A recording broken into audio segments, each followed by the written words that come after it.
Quvvatchilar, biz bugun Shahrixon tumani Xoldambek Sho'jamol bozoriga sigir mollarni uyda o'tkazish uchun keldik. Hozir mana kilometraj chiqib turibmiz.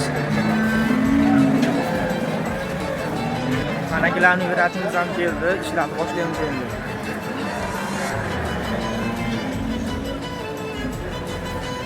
Mana akalar katta molni ko'ra olmaydi deganlarga mana katta shvetlarni ko'ryapmiz.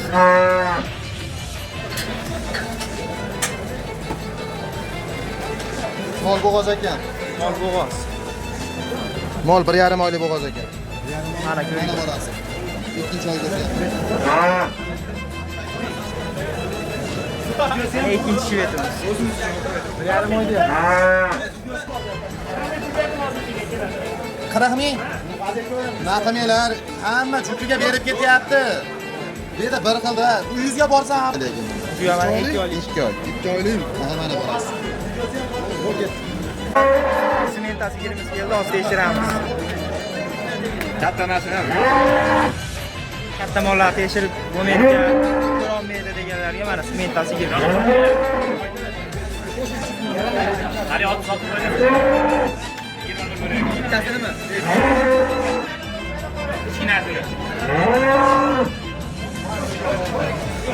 Qisir ekan aka mol. Qisir chiqdi mana.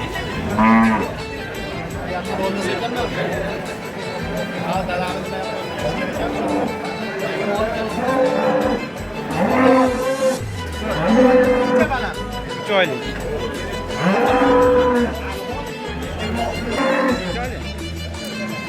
Mol bo'g'oz. 2 oylik. 2 oylik. 2 oylik. 7-chi oy. Seshan mol bozori. Xoldambek bozorimiz ham o'z nihoyasiga yetib bormoqda. Kimga shunaqa xizmatlar, o'ziga xizmati kerak bo'lsa, bemalol pastdagi nomerlarga aloqaga chiqaverasizlar.